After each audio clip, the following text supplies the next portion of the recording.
IRC members. This is the first of hopefully many Zoom calls we get to do. And who better could we have started this off with than Sir AP McCoy?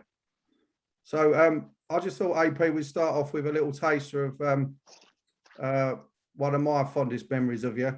So hopefully Aoife can run that for us now.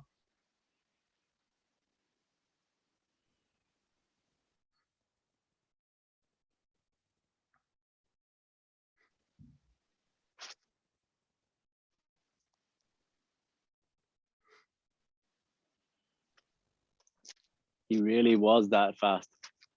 Was he?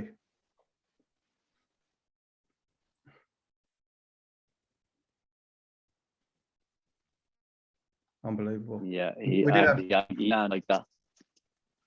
We did have some sound, but the commentary's quite good on it. Never mind. And I could probably do the. Go on. I could probably do it, even though it was 24. Make a stand was a novice. We won the bet for a hurdle. Martino has made good progress, and then behind these, not too far away, is then Theatre World. Bimsey trying to make ground towards the inside. Space Trucker has made nice headway and has gone up into about 5th place, having been well back early on. But there's the leader, Make a Stand, the flight at the top of the hill. Not as far in front now, within second guess performance the inside of this stand gets San Martino. And then behind these is Space Trucker getting on terms with them as they swing left-handed. Dargini is also in the leading bunch, and I'm supposing now improving into about 6th or 7th at the top of the hill. Make a Stand, the one to catch in the Smurfit Champion herd. And sensationally, Collier Bay is absolutely tailed off. He's not in the picture as they begin the descent. It's Make a Stand leading. Two in second place, Mr. Get on the outside, Dargini. Also San Martino coming there. Here comes Space Trucker with a bit of a run in. I'm supposing behind these. But Make a Stand skips over that descent towards the second last by the hurdles with a commanding lead over Space Trucker through the second place now. I'm supposing the stripe caps third, then San Martino, followed by Theatre World, the dark blue colours the inside. They come down towards the second last. It's Make a Stand. It's popped over, is 6th clear of Space Trucker in second, I'm supposing in third. Then in 4th place comes Theatre World clear of San Martino back to the forwards and then stay with the William. And Safari, they make the final turn. And it's Make a Stand leading Tony McCoy. It's clear by 4 lengths now, but the pack aren't closing. They're headed by Space Trucker. Make a Stand. What a ball, bit of front running. 2 Space Trucker in second, I'm supposing. It's clearing up the hill, also with a run. It's Theatre World, it's Make a Stand. Will he last home? He's got about 150 yards to go. He will. It's Make a Stand. He's making his mark from the Smurfit Champion hurdle. It's Make a Stand who wins it. Theatre World is second, Space Trucker third. That still made you smile, didn't it? Yeah, he was a brilliant little horse, Make a Stand. He basically improved it above recognition that scene. He actually got beaten the Greatwood Hurdle in November in a handicap, and he won I think the William Mill Hurdle at Sandown on the day of the Tingle Creek, and I think he had 10 stone 5 or something like that. So to go from that to winning the champion hurdle, yeah, I was brilliantly placed and brilliantly trained, so it was pretty easy to ride him. Did it win the Lanzarote before that? He won the land, and then the. It was only yeah. He won the Lanzarote Togo, and yeah, he won the William Hill, he won the Kennelgate Novice Hurdle, then he won the Lanzarote and the Betfair and then the Champion. So yeah, pretty productive season for a horse that cost $8,000 out of a claimer, I think. Wow. Does that so watching that, does that seem like yesterday or does that seem a lifetime ago now? No, that seems like a lifetime ago. That really does. You know, look, that was the first race. You know, I'd ridden the winner at Cheltenham the year before. That was the first real taste that I got of the enormity of Cheltenham and the atmosphere that it creates. So, yeah, fond memories, that's for sure. Fantastic.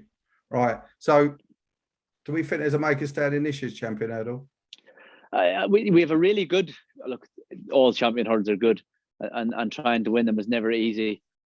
This year's renewal looks, at the moment, looks like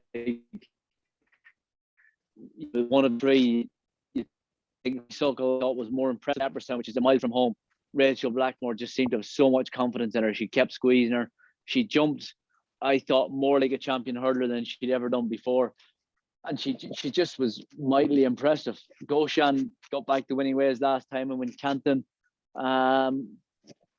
Obviously was very unlucky when he unseated his rider in the Triumph last year. The thing about Goshan is that he seems to cope well with testing conditions. So does Honeysuckle. I don't know if Goshan can give Honeysuckle 7 pounds on soft ground. I think if it were to dry out a lot by Champion Hurdle Day, I think Ebaton might be faster than the both of them. I think ground conditions in the Champion Hurdle are a big thing. I think if it keeps drying, I think Ebaton is plenty of boot, and she showed that in the fight in 5th. She was disappointed at Christmas, no doubt, but she's been working well. I've been watching her a good bit recently. She's working well, and I just think ground conditions, if the ground is soft, I probably have a slight preference for Honeysuckle over Goshan, because I'd love to see Goshan win for the Mers. If Ebaton don't win, I just think the Honeysuckle for any horse to give her 7 pound on soft ground. And I think if the ground dries out, I think Ebaton, I just think she might have more boot than the other two. Cool. It's funny because Goshan's obviously been in the limelight recently, and the Honeysuckle bit, we haven't heard much about Ebaton since that last run. And most of the commentators I've not heard mention. So it's all well. You know, all's well, dear. Yeah, she's working real well. I've watched her a lot in the last watch her pretty much twice a week. She seems to come back to herself. Definitely, I don't think, I seen her schooling yesterday morning. She jumped 5 hurdles very quick, and I wouldn't back her. She's definitely in much better form than she was at Christmas. That's for sure. I know she'd want to be, but she definitely is. Obviously, the horse that beat her Silver Streak comes here again. Put up a good performance. Won at Christmas, take nothing away from him. And he's 14 to 1. He'd probably give you a great each way. Okay. Run for your money, but she's definitely much better than she was at Christmas. Is there a danger there's a lot of early pace in that race? In which? In the Champion Hurdle. Scott? I just think it just strikes me there's a lot of a lot of speedsters in that. Yeah, there is. I mean, the likes of Not So Sleepy, likes to get on.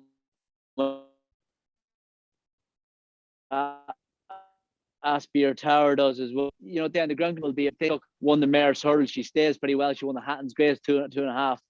So that's she's going to be, if the ground is soft, Honeysuckle is going to be very difficult to beat. But I just think if it was to be good to soft, just think Ebaton might have put more boot than the both of them. Okay, so that'd probably be who you wanted to ride. You'd wait for the ground, would you? I think one of the Mare. I think on soft ground Ebaton. I think on soft ground Honeysuckle will be very difficult to beat, and I think if the ground is good to soft, I think Ebaton just might edge it. Okay, but cool. I don't think any of the other horses will give 7 pounds. I don't think any of the horses could give 7 pounds to those two. Do you think? I was going to do this later, but do you think that £7 might be becoming a bit unfair?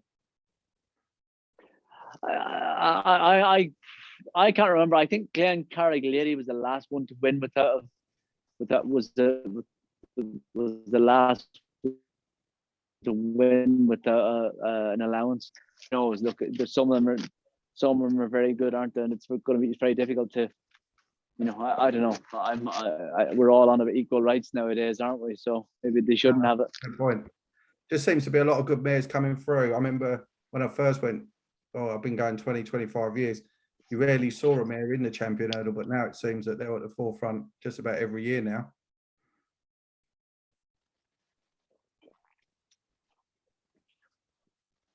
I still got you. Yeah, there's definitely a lot of good mares. You look just in recent times. Just look at Annie Power. Annie Power is probably the best mare we've seen in recent times. Cool. I'm just a bit conscious of time, so otherwise I'll end up spending an hour talking to you about the Champion Hurdle. So what else we got? So first race is Supreme. I change my mind every day. I like to appreciate it in the Ballyadam form. It's really hard to crab appreciate it because it keeps winning, and the other horse keeps coming second to it. I've got a funny feeling the second horse gets closer to it at Cheltenham, but what with the stable move and stuff, with the moves. It's difficult to say the horse is going to go and improve as much as it needs to on the back of maybe not ideal. Who do you like in it, I suppose? I a little like you, I found it very difficult to pick holes and appreciate it. You know, he was second in the Cheltenham bumper. Fernie Hollow beat him. Obviously he's been injured, but he was more workmanlike last time in Leopardstown than he was impressive. At Christmas, he was really impressive. When he won his maiden hurdle down in Cork, it was a pretty good performance. He beat a horse that has come out and done the form. Plenty of good. Meteor's got a rating of 149, which is a pretty high rating for a novice. You know, winner of the Tallworth. He was a pretty smart flat horse. And I just think at the prices of the two of them, I think at whatever, he's probably 5 and what is he, 4.5 or 5 to 1, something like that. Yeah. You know, I just think I'd appreciate it being 11 date. Harry Fry hasn't had a great year. There is no doubt about that. He's been the one standout horse that has performed really, really well. And I was impressed with him in the Tallworth. And I think at the prices, I'd be more inclined to back Meteor than appreciate. But I do think that it'll be very difficult to see. I could see the two of them fight. The only other one that might be improving is John Joe Neal's Soaring Glory, but he won the Betfair off 133, so he's improved to get to Meteor, you know. Yeah. Okay. A good friend of mine thinks that if they go top 7, some of the bookmakers next week, that Blue Lord's a bit printing money at 12 to 1 in the top 7. Any view on that? Yeah, he's good. He's got good form, so he has, along with the likes of Bob Ollinger and appreciate it as well. He was third to him last time in this. He was finished second to Bob Ollinger at the time, but very solid horse. I'm just not sure what Willie's going to run him in. He's in pretty much all the races. He's in the Coral Cup. I think he's in the Ballymore. I think he could be he might even be in the Martin Pipe. I'm not sure, you know, but he's in a lot of them anyway, you know. Cool. But he's one to keep an eye on. He's definitely a horse to keep an eye on with every race he turns up in. Cool. Okay. So which one, if I had to narrow you to one, would you Metier? Yeah, I think Metier at the prices, I think he's a bit of value, you know. Cool. Okay. Right, the Arkle, I suppose. Move on to the Arkle. A bit of news today. Obviously, Energame's a non-runner, which I think's kind of spoilt the race a little bit. Yeah, it's lost a little bit of its gloss now. You know, I think it makes it much easier for Shiskin. You know, he has been mightily impressive. I actually fancied him more than Energame anyway, because I just think that I had a little worry about Energame going a little bit to the right, both. When he won at Gorham Park, the first time he jumped the last, he went a bit right. He jumped a bit right in Leopardstown. But anyway, he's not running now. Shiskin's a good thing. You know, he's only got to get round. I saw him sculling yesterday morning. Absolutely scary fast. That's the only thing I could say about Shiskin. I watched him sculling. Altior skull just before him. And I actually think Sishkin actually jumped faster than Altior. That says something. So.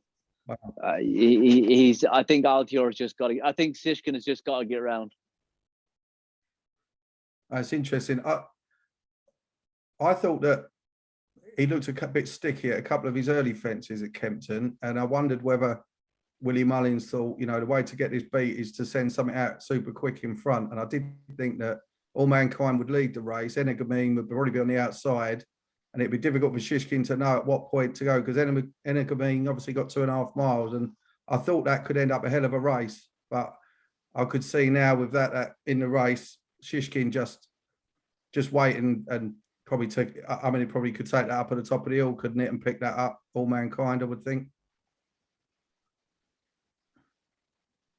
Yeah, All Mankind has been very well placed. He's a good, solid little horse. A pretty good jumper in the hole. Didn't as well at Warline. I think he'll just set the race up for Shishkin. Like his form is, he won at Doncaster last time. The time before at Christmas at Kempton, he beat Paul Nichols. He's rated 150 or something now. He beat him out of sight. You know, so you know, I think you're just betting Shishkin to get round. all over that one. I'm going to stick one in at a big price. I thought Blackbow run a lot better last time. And if they're betting without Shishkin, I could see that making the frame. I think it's about 50-1 at the moment. So I think other than a few doubles I've got running up with Shishkin, I might be inclined to have a little bit each way without the favourite. These races are funny when you get a good thing wins. You often get them filled by some of the bigger price ones. Wouldn't be against. Off the price.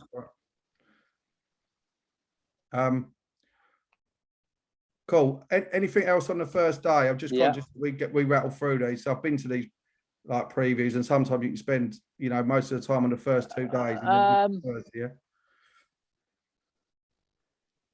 Yeah, I mean the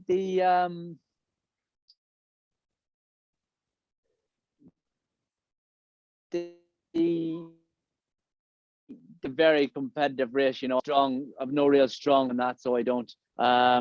You know, there's a few unexposed ones in there, but I've no real strong view in that. The mare's hurdle, I really like Roxana. I don't know if she's might switch to the stairs now because Tyne Hill's not running, but I like Roxana. I thought she's an improving mare. Constantista is obviously very good. She won the novice hurdle last year. She's won a couple this year, but she hasn't beat much. Roxana ran really and mare's race. And the race after that is the Boodles. I know actually it's favourite now. Hogre of Paul Nichols. I was down there the other day. Really likes it. Hogre. Only just the one run at Chepstow for him. Wouldn't be surprised if he takes a lot of beating. And in the national hunt chase, it's obviously between Royal Pagayan and Galvin. Probably just he's 156.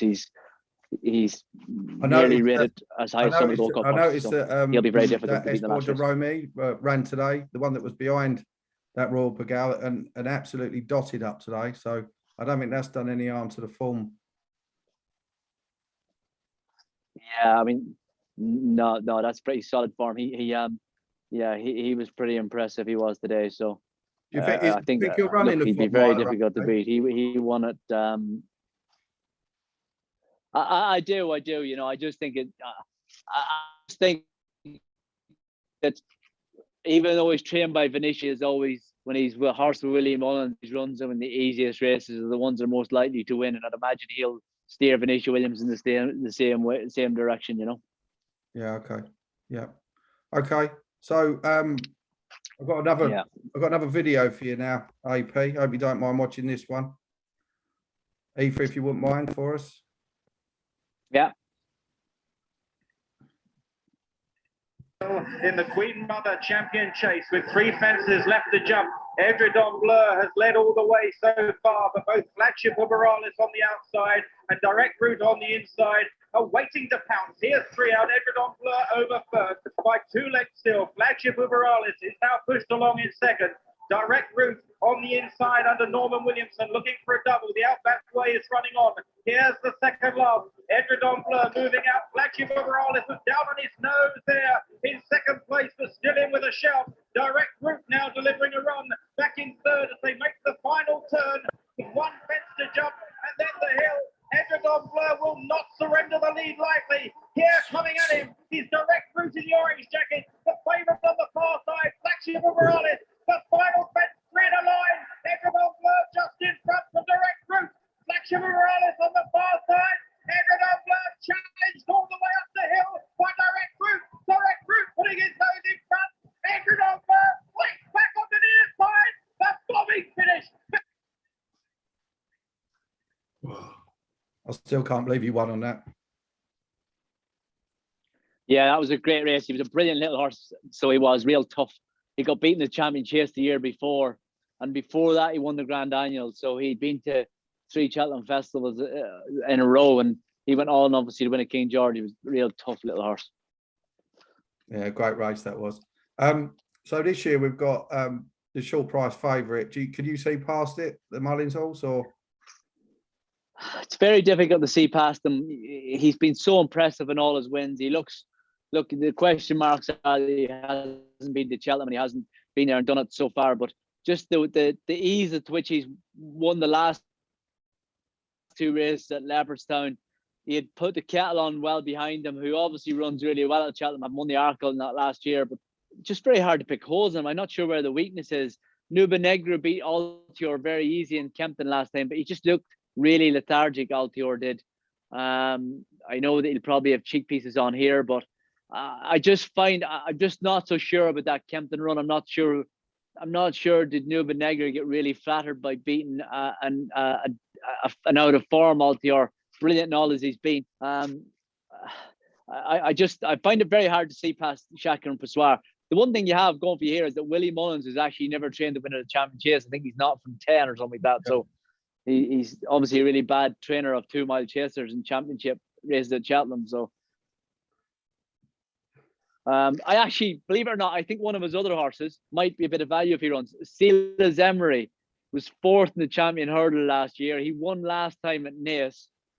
I'm not saying he'll beat Shaq and Passoir, but at the prices at 20 to 1 or something, he's not without an each way chance.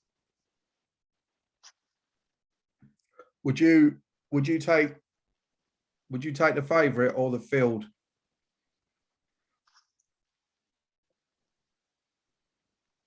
It wouldn't be even close as to which horse I'd want to ride.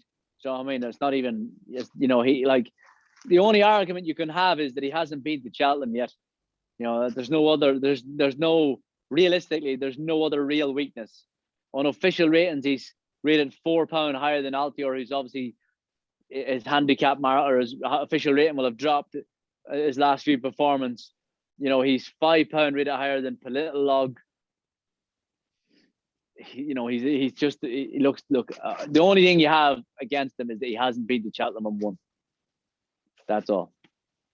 I just think there's a lot of skinny ones next week. Like years ago, you'd have 1 or 2 short price favourites, and now it seems that we get half the, 14 out of 28 races have got something in it relatively short. So I think from a punter's perspective, we have to kind of the reason. Go on. Yeah, the reason being, Scott, is that it's become so diluted. It's easier for them to avoid each other, with 4 days and and more racing and all that. You look back at a champion hurdle when a Flaky Dove or a Beach Road or a Morley Street or a Carbensis won. There's 24 runners. Yeah. You look back at any of those races. You look back at a champion chase. Maybe that was probably one of the races maybe that had less runners. But all those championship races had 20 odd runners. Yeah. Now you've got an easy option like for the 2.5 mile horses that would have been in the champion chase before now go to the Ryanair, there's it's just easier for them. That's why there will be a lot more skinny ones that are going to win now than there ever has been, and that's why someone like Willie Mullins, with the depth of horses that he has, is going to have 7 or 8 winners every year. Yeah, I guess that's an odd one, isn't it? Because I can remember people that went to the festival and had no winners. Had no winners for like years. But now actually you've got a fairly decent chance of picking a few, which from a punter's perspective is obviously good. But I don't know how I feel. Well, you look back in the day, I think Galmoy was the only Irish train winner at the whole meeting. Yeah. Wow. So there was even times when they might even had blanks, you know what I mean? So that just shows you how now, obviously being Irish, you don't mind, but I live in the UK, so, but look, they'll have, Willie Mullins could have more winners than all the trainers in the UK put together. Yeah. Could easily happen. Yeah. Yeah. Well, hopefully it'll be by the time you go Willie Mullins, Henry de Bromhead, Denise Foster now, and Joseph O'Brien will have a few, and there'll be a few other trainers. There'll be a few other trainers. Yeah. Willie Mullins could actually train more winners than all the UK trainers put together.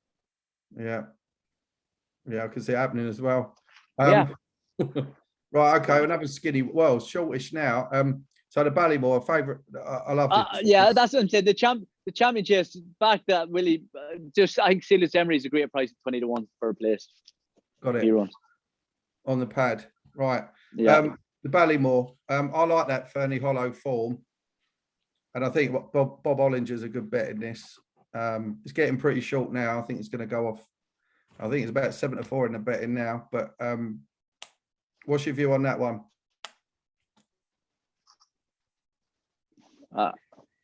I'm with you. I like Bob Ollinger. I actually saw Brave Man's game down in Paul Nichols on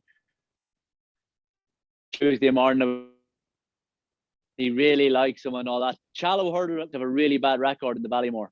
He doesn't. But Brave Man's game doesn't know that, obviously. But he has they have a really bad record in the Ballymore. The one thing I think about Bob Ollinger, you know, if you look back in time, you look at a Isterbrack, a Hardy Eustace, or Faugheen, horse that could come back from winning this and drop back and trip. I don't know that Brave Man's game could drop back and win a champion or win a championship race over 2 miles. Galliard de Menil, maybe, I'm not so sure. I think Bob Ollinger could. Yeah. You know, I just think he may be the fastest of the three of them.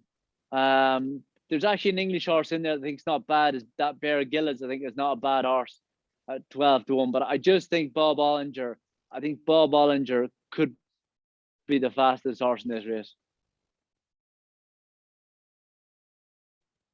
Cool. I'm just going to try and rattle through them a little bit. The Brown Advisory, I can't get used to that. Was the RSA, right? Monkfish, good thing. Yeah. Absolute moral certainty. You know, you listen to Willie Mullins talk about him, you just think he's talking about a different horse compared to all the rest of them. I couldn't believe the pace that he showed over 2.5 the last time in Leopardstown. He looked like a big, raw, slow type horse in the Albert Bartlett last year when he beat Tyne Hill and Fury Road and the latest expedition. I couldn't believe the boot he showed the last day in Leopardstown. He looks he looks an absolute star. I wouldn't put anyone off back in Sporting John each way. Won the Scilly Isles last time in Sandown. There's not going to be many runners, so. Or even if you wanted to take a real chance, Dickie Diver 33-1 was fourth in the Albert Bartlett a couple of years ago. Only had one run over fences. Not a bad horse. 33-1. He could be ridden to be placed. They keep saying about this Albert Bartlett, you know, throwing up big price winners, but enough some good horses go on to better things after running in it. And I think Monkfish hit every fence on the way around last year, still managed to win. So do we back this to win and then go on to win the Gold Cup next year? It's about 12-1. Yeah, I think he's a very good horse. Yeah, I do. I don't think I've seen a chase. I don't think I've seen many chases that I'd be more excited about novice chasers for a long time, you know. Looks like he's got it all. Do you think it'd go close to the Gold Cup this year? What else have we got? Yeah, it could very easily, but that's what I said to you about Willie Mullins. He likes the best possible chance of his horses winning races, and that's why he runs them in the races that he thinks they're going to win. So he was never going to run the Gold Cup. But yeah, very good horse. Just looking through the Coral Cup, I actually did like a horse of Nicky Henderson's, Craig Niche. He was 20-1. He's gone down to 10-1 now. He won well at Ascot last time. He's 12-1 now. Look, trying to back a horse in the Coral Cup is an absolute lottery, but I thought he was a non-exposed horse that wasn't without a chance. And the cross-country race of actually Easy's Land here at the moment looks a different horse than he did. He was here before he went to Cheltenham in November at my place. He came the other day. He looks completely different horse. As long as the ground doesn't dry too much, Easy's Land will win. I was going to say, because I've known nothing about him for months, and he's even money favourite. But it's well. Yeah, look, he's even money. Yeah, he looks much he'll strip much better than he did last in November. You know, he's rated 167. He's rated the same as the likes of Santini and that are Gold Cups countries. So, you know, he should win. If he doesn't, as long as he jumps around safely, I think he'll win. Grand Annual, absolute lottery. Wouldn't know where to start. I thought Joseph O'Brien's horse, Us and Them, was second in Arkle, finished third last year off a similar mark. Looks like he might just been hoping that he's given him another chance. You know, hopefully Cheltenham might bring about of a return to form. And the bumper looks impossible. Obviously, Willie Mullins has Sir Gerard now. He's got Kilcrut, who was really impressive. I thought Rami, who was behind Kilcrut last time, Leopardstown, was a good price. Last week, he was 33-1. He's 12-1 now. Only because Willie said he thought Patrick was going to ride him. And I just thought that they obviously thought he was a good horse. He won at Christmas at Leopardstown. So the bumper's a lottery. Yeah, he was backed in the Kilcrut race. I think it was about 8s into 4s. So someone must have quite liked him in there. I've got Botax Haas for Gary Moore in the Coral Cup. I think that's been that's got the sort of had the campaign I like for that Coral Cup. Beat All Mankind earlier in the year off the front. Yeah. Cheltenham. It's been running from behind the last 2 or 3 That's races. right. I could see that going straight out in front. I noticed that's 33s into 12s as well. So maybe that's a couple for the Coral Cup. Yeah. And I was going to ask you if you thought the bumper was a match. Who would you take out of the 2 of them?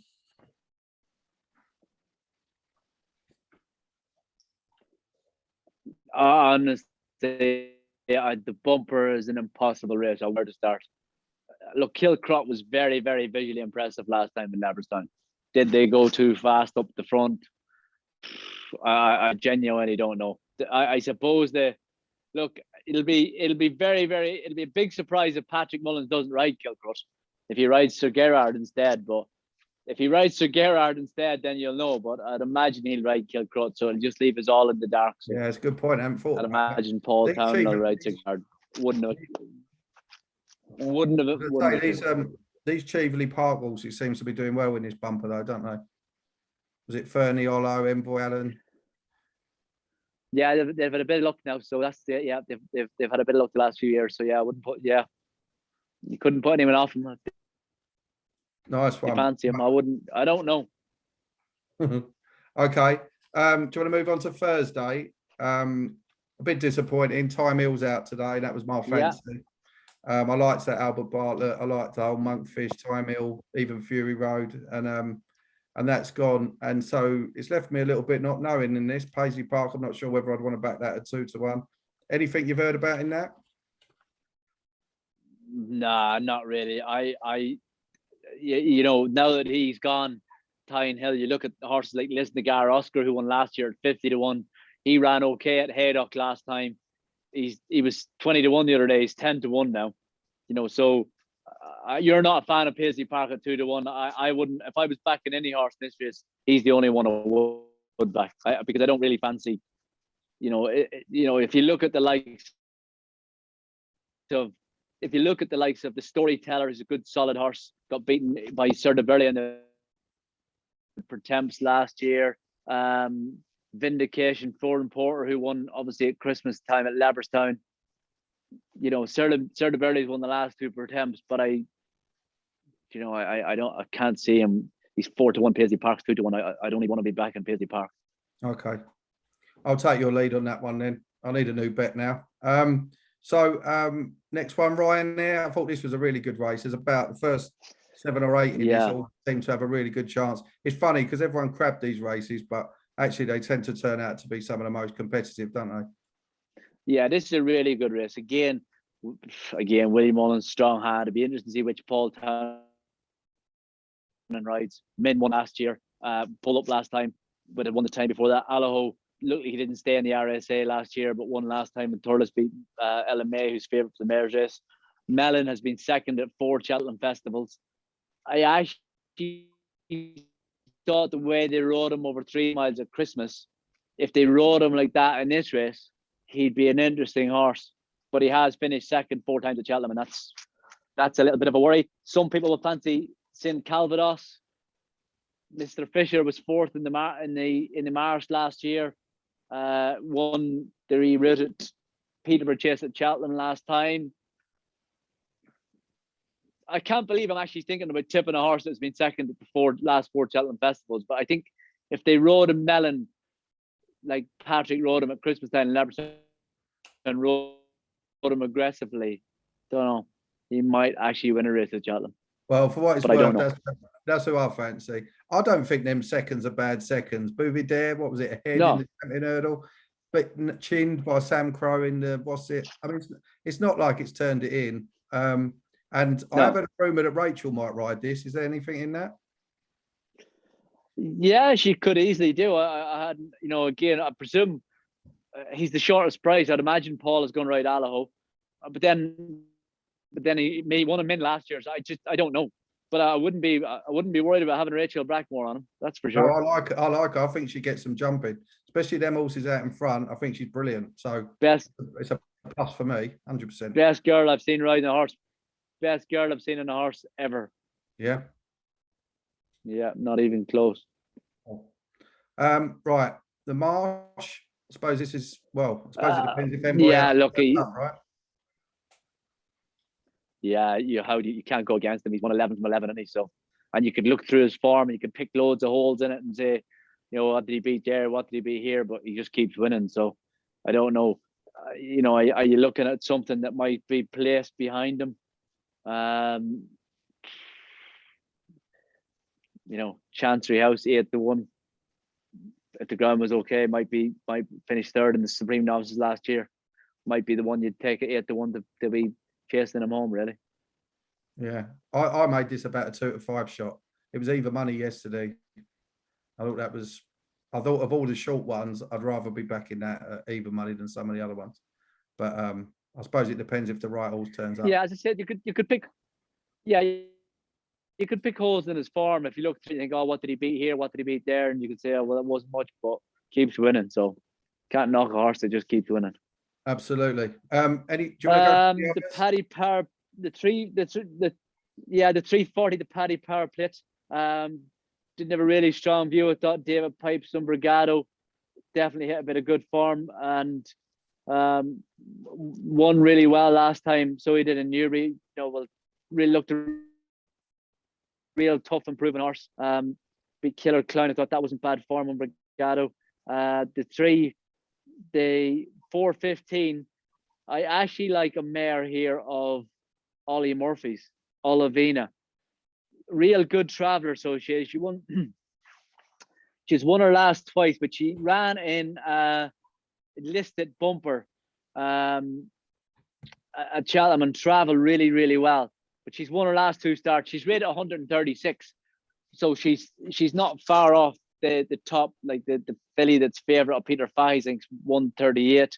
Willie's is 130. Hookup is 133. You know, so she's 20-1. Olivine, I wouldn't put anyone off having a few quid each way on her. I think she could get a place. I'm not saying she might win, but she could. She's a good traveller. She'll get you excited, that's for sure. I did want to ask you about. Go on. Yeah, sorry, go ahead, Scott. Yeah, no, you're right. So I was going to ask you about one because it's JP's. I've heard a good word for Glens of Antrim in the Mayor's Novice. Yeah, Willie actually talked her up. Willie talked her up somewhere the other day. She's been second to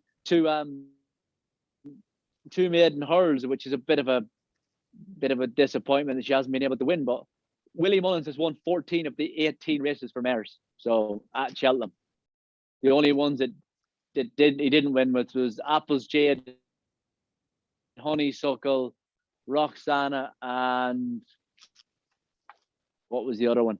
White Oak, who won the first one. God, yeah. So he's won all the other mares races. And obviously he would have won the Roxana one if Apples Jade, if Annie Parrott stood up.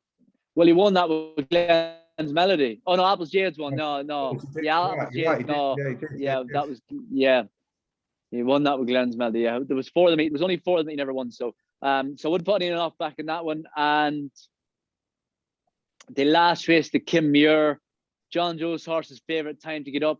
Not sure if he'll go here or the Midlands Grand National. That track might suit him a little better. So cool. Not really sure, but I'm not really sure about the last race on. Not really sure about the last race on Wednesday. I like one called Fanion Destravel if it goes in the plate.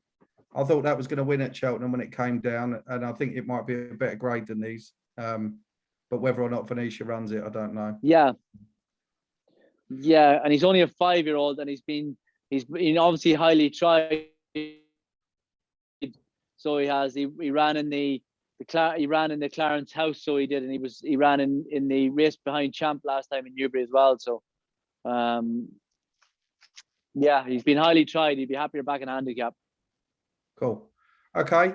Do you want to move on to Friday? I've got one more video for you. You'd be pleased to know. Yeah. Aoife. Tremendous jump by Mr. Mulligan in the lead as the pace really increases now. A throat cutter as they race up the hill, and it's Mr. Mulligan on the razor blade, 2 lengths clear of Barton Bank. Back towards the big open ditch. Coombe Hill is third. One man getting closer. Then behind these side Forgo. Denoli was next from Doran's Pride. Challenges it up towards the outside. And Imperial Core looks like being pulled up. He's dropped right out of it. Last year's Gold Cup winner. A plain fence now at the top of the hill. Mr. Mulligan lands in front from Barton Bank.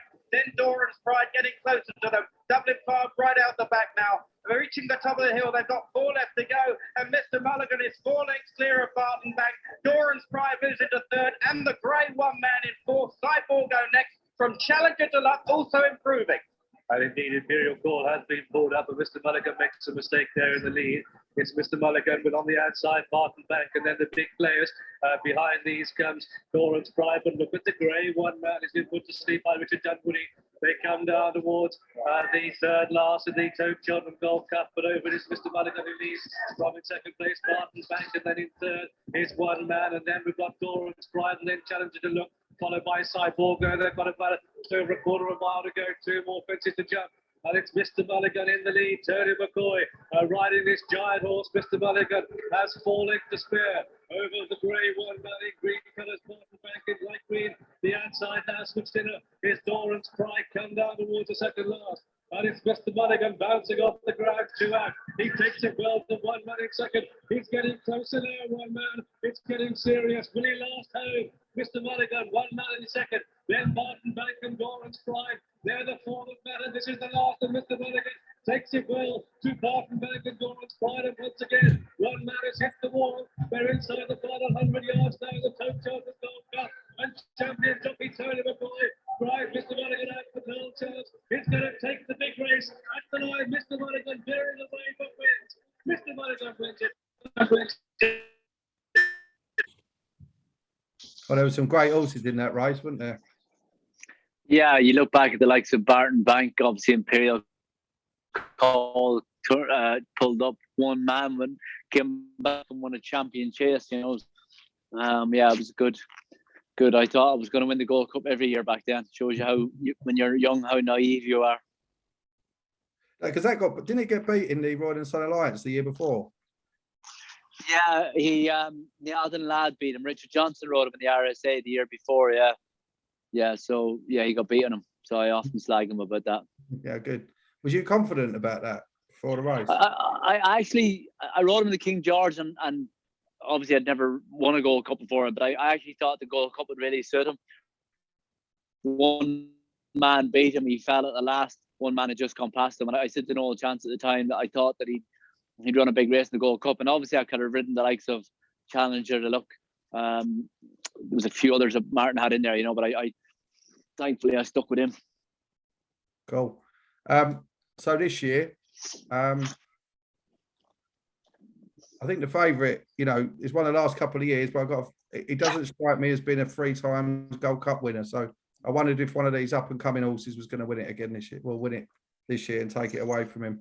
I'm guessing you're in the champ camp. Yeah. What's the latest? Yeah, I'm in the champ camp.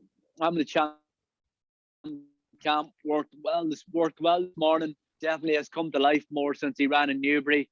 Jumped pretty well there. Missed the last little bit, but in the hole he jumped better there than he did in the RSA last year when he won. Look, he's a very, you know, he's a very good traveller. He seemed to stay really well last year in the RSA. It's what won him the RSA. He's got plenty going for him. Alden Foddy, you can't knock him because he's won the last 2 Cheltenham Gold Cups. He beat Santini a head or a neck, whatever it was last year, lost in transition. You'd think that form hasn't exactly been, you know, it's not really that strong. The year before he beat Might Bite and Native, he beat Native River and whatever, I can't remember what the other one was. But you know, you could pick holes in, but he still won 2 Cheltenham Gold Cups. Yeah. I think this year is a bigger challenge for him because I think the likes of Aplutar and Champ are, I think they're tougher opponents than what Santini or Lost in Translation were last year. So, and then you look Froden, won the King George. Nichols is Pauling is unbelievably good at getting horses to improve. Native River won Sandown last time, beat the likes of Santini. The ground was really heavy, but it's very hard to see a horse to him that's coming back however long after he won the Gold Cup before, 3 years ago, whatever it was. It's, Cotto Star is the only one I think that has been able to win a Gold Cup after losing it. So look, I think if you weren't going to back Album Foe, you'd have to pick Champ or A Plus Tard. I think A Plus Tard, the one he won at Leopardstown at Christmas. He looked like a horse that would stay this trip, or it was what won in the race in Leopardstown. So if you don't like A Plus Tard, if you don't like Album Photo, I'm obviously wanting Champ to win. I wouldn't. I don't think they've got to the bottom of A Plus Tard over this trip either.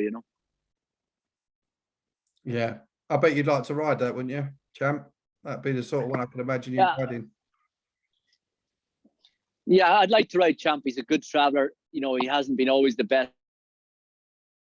jumper. Good traveller. I'd like to ride halfway down the inside there and let him pop away. I think he'd be a really horse to ride. And then the one thing you need to do to win a Cheltenham Gold Cup is you need to have stamina in abundance. And I know he showed a lot of pace in Newbury, but he looked like in the RSA last year that he'd have galloped up through the fence at the top. That was he was only getting going at the winning post. So, cool. Ground all right? I think the ground will be all right. Got a lot. I think, yeah, he as in Champ is not really that ground dependent. I don't think he's, as long as it was obviously really fast. I don't think ground is a big issue to him. But a really open looking Gold Cup. Yeah, good race this year. Right, so move on to a couple of the others. So the Triumph, I was quite sweet on Willie Mullins' French Seal, but that's come out as well last week.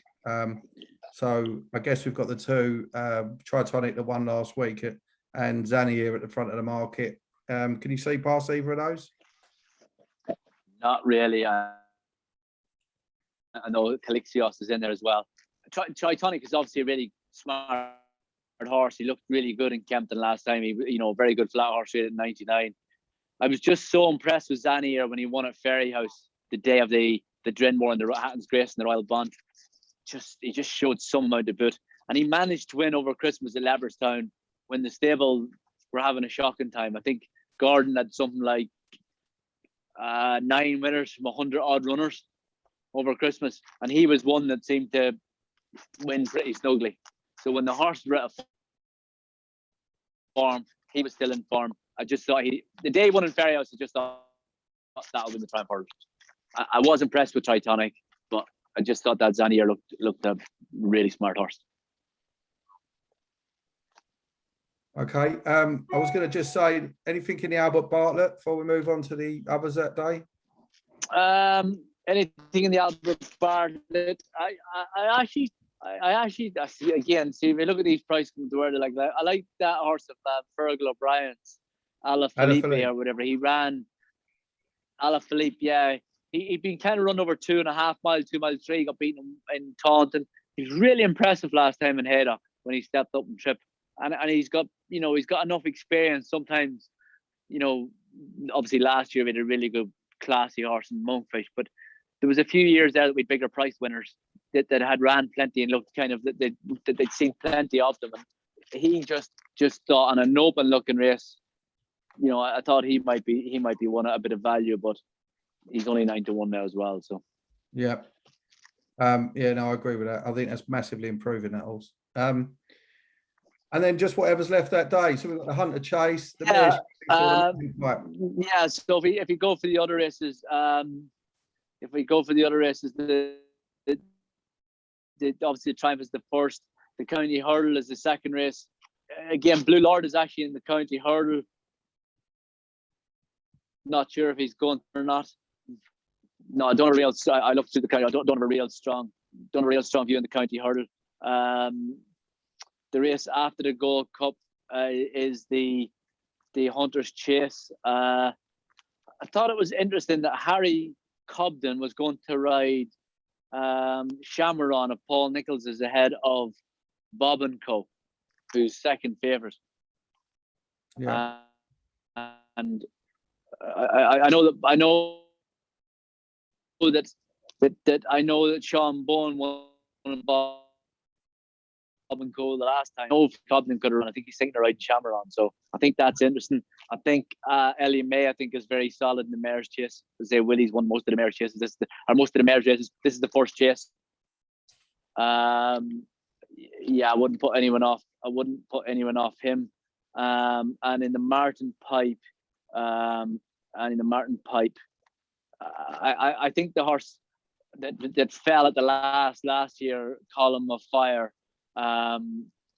He's only had the one run since, and I think he's only £1 or £2 higher. He looked like he was going to win last year. I don't know where it's by coincidence. Well, I'm reading too much into it. Kind of looks like he obviously had a few little problems, and they just give him a run last time at Leopardstown. It just looks to me like they have another go at trying to win this race with him. And it is a race that obviously he's running in Denise Foster's name now as well, but it's a race that his previous trainer used to target quite a lot, the Martin Pipe. So Yeah, I thought Column of Fire was an interesting one. That was an expensive one for me and the boys last year. I won't say no more than that. Well, I think it definitely would have won. I'll throw another one in. So. I liked Maze Runner in that. Looks like it's going to run in that. It was withdrawn from the Coral Cup. Won at a big price in Ireland. I thought that might run a big race. Maze Runner. Yeah. I think that's probably us now, AP. I've gone through most of them. Yeah. We're not doing too bad for time. If you don't mind, we just had half a dozen questions, if that was all right. No problem, yeah. Aoife, can you hear me? Yeah. So can we go to Martin McLaughlin?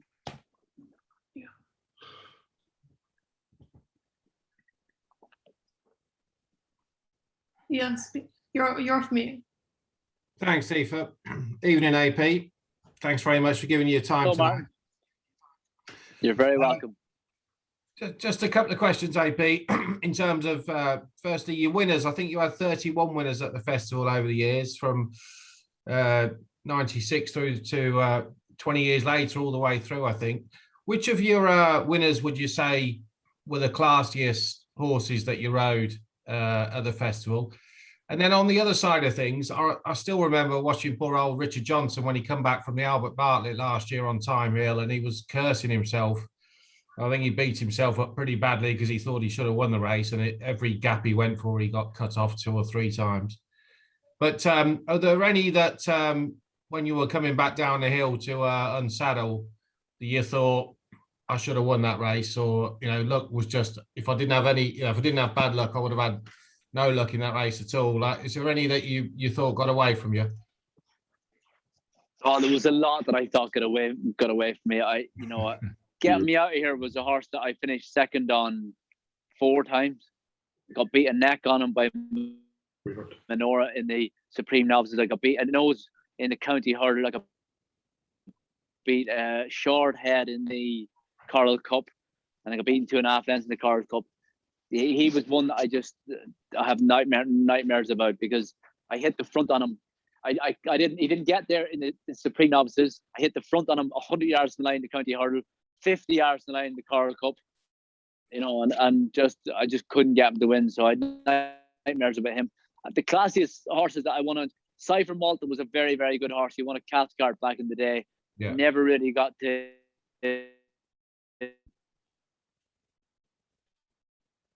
fulfill his potential. He won, which is now the Trials Day, Chase and Trials Day, the Cotswold Chase.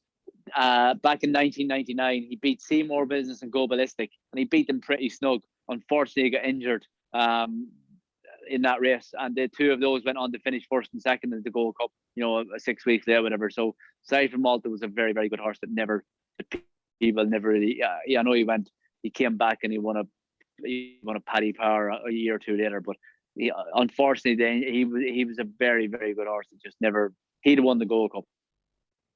Yeah. Thanks very much. Cool. But there was a lot of races out. There was a lot of races, Martin, that I would have liked to have another go on at Cheltenham, not just get me out of here. I could give you any God's amount of them if I thought about it too much, but I don't want to. I want to Was there, sleep if tonight. there was one race you could go back to the start finish line again, the start line again, would you? Which would it be? Maybe Binocular in the Champion Hurling 2009. Just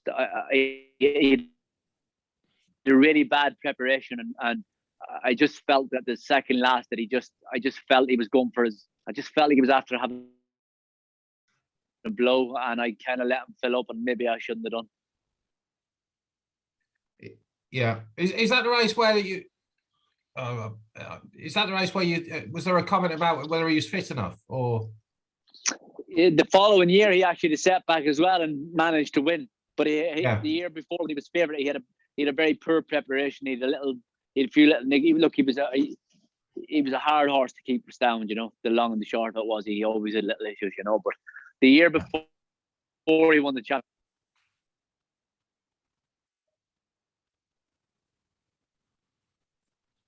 Yeah, he was a brilliant jumper, wasn't he? Brilliant, electric jumper. He was, you know, you could have looked to the side, you wouldn't know when he'd taken off. Yeah. All right, thanks, AP. Thanks, Cool. Martin. Right, next one, Lee McGrath.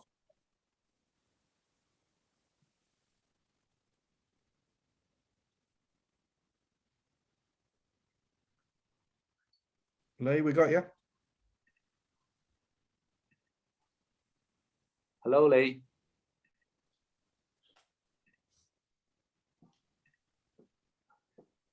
You just need to unmute your screen.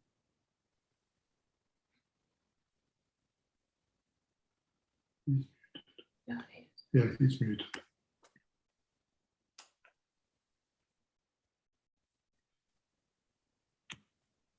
Lee, you there?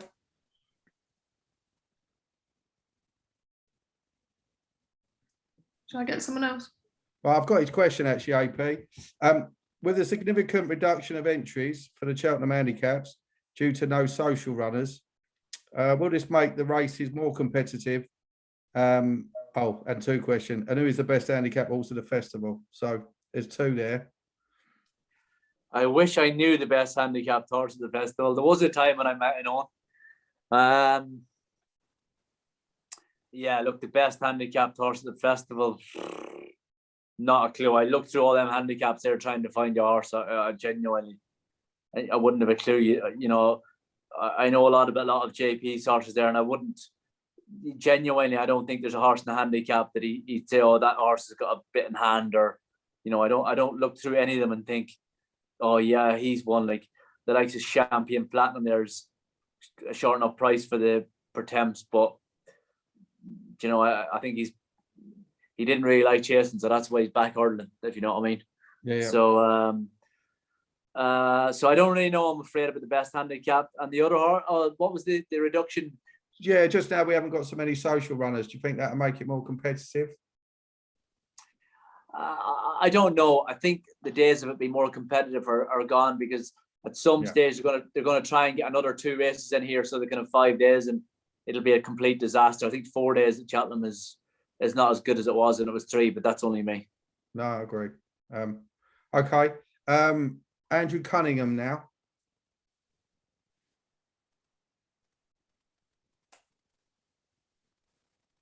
Hi, Andrew. Hi, AP. It's your time again this evening. Just a quick one, a couple of things. Who would be your pick of a ride this week? Oh, Monkfish, no question. Okay, Nice. thanks. And you've already touched on the other question there about John Joe's best chance this week, but if you had then £100 bet, who would it be on? If I had £100 bet, who would it be on this week?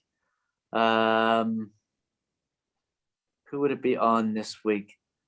I do think Ella May is very solid in the mare's race.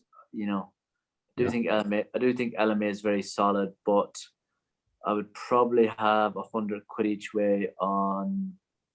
Oh no, I would have 50 quid each way on something at a price. Do you know what? I'd probably have 50 quid each way and on Chancery House against Envoy Allen. Not going to be. I don't. Third in the Supreme last year. I think if there's any horse, look, I'd be very surprised. I'd be amazed the Chancery House doesn't finish the first three. Absolutely can't believe he won't finish the first three. Yeah, I like it. Nice one. Cheers. Right, Rob Smith.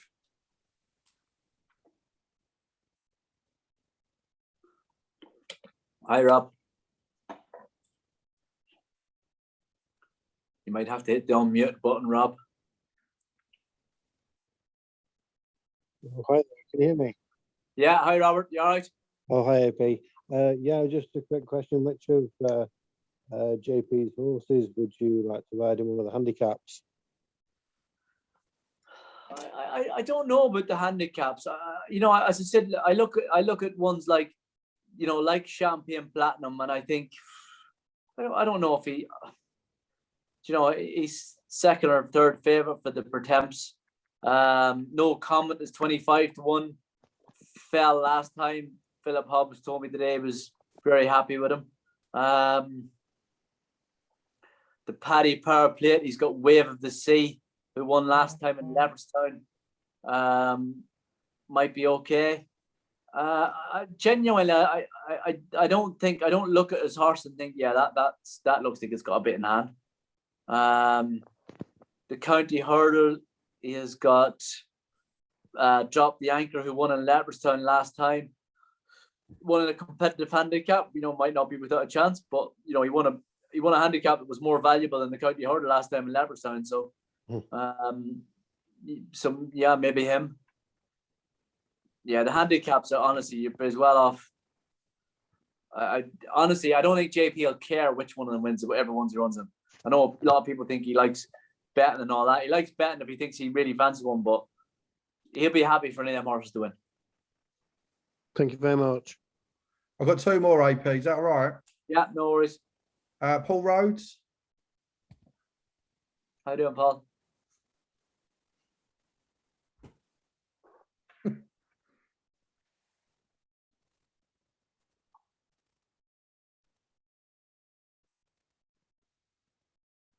I've been looking at my phone. I've been looking at the runners.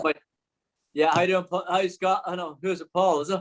Oh, yeah, that's right. Yeah. I'll skip the questions about the handicap. When the horses have been off for a long time and they're coming back for Cheltenham, I mean, is that a bad sign or a good sign? They wouldn't be coming back for fun, would they? No, they're not coming back for fun. And you look at Alban Photo was the perfect example. He's only had one run since he won the Gold Cup last year. That's pretty much a similar routine to what Henrietta and I done with Best Mate. And William Mullins has done it the last twice with him. So, sometimes horses that people, sometimes horses would be worried about horses, they call it the bounce factor. But, yeah, I don't, the likes of Champ there hadn't ran for a year, but he'd been away at I think he was at a race course earlier, so he right. And he's in the same photo. So that's a good answer. Thank you. No worries. Right. And last but not least, Les, good friend Les. Hi, Les.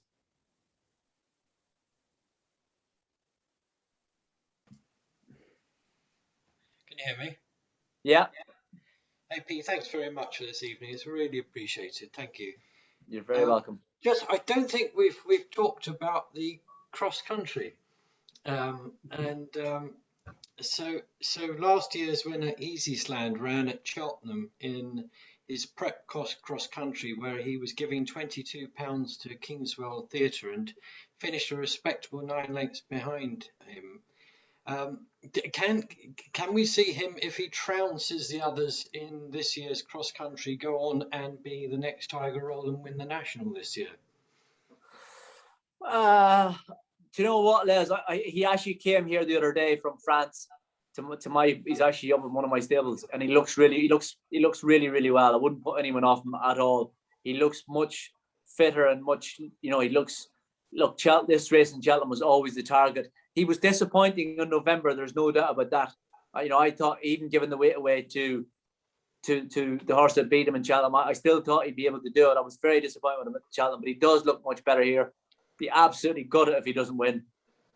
can he win the Grand National off a similar rating to the likes of Santini, who's been placed in a Cheltenham Gold Cup? I don't know. You know, he'd want to win very, very easily in a cross-country race to even think about running him. At the moment, I don't think JP's that keen to run him, because I think he genuinely doesn't think. I think he thinks if he ran easy down the Gold Cup, that he'd be lapped. Right. That I genuinely believe that. He often said that to me. He said that to me after the last year. He said, I don't know how he's rated 167. He got rated 167 because he beat Tiger Roll, but was it an out of form Tiger Roll? I don't know, you know. Yeah. But hopefully he'll win the cross-country race. Well, He'd need to win very, very. He'd need to win very, very easily, Les. Sorry. He'd need to win very, very easily in the cross-country race to be running in the Grand National, and I mean very easily. Well, we're interested because myself and 3 of the lads on this call have sent one to David Cotton in France. It's our first one in France. So yeah, we show a keen interest on that yard. Great, yeah. He's doing well. He's got a lot of horses. And do you know what, Les? I'm surprised more people don't do it. The prize money there is phenomenal. Yeah, it's a different league. They're recovering. That yard last year recovered something like 85% of prize money on average on their runners, which is just extraordinary. Yeah, that makes it more enjoyable. Yeah. Thank you very much. Pleasure. So thanks everyone. Thanks so much, AP. That's really good of you to give up your time.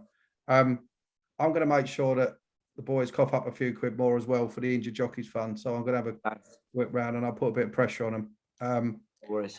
Just thanks again. It's been brilliant. Great for me. I've followed you for years, and no problem. Stay safe, and hopefully we'll see you around again at some point when we're all racing. Super. Thanks, everyone. Thank you very much. Hope you're back a few winners at Cheltenham. Cheers. Thanks. Thank you.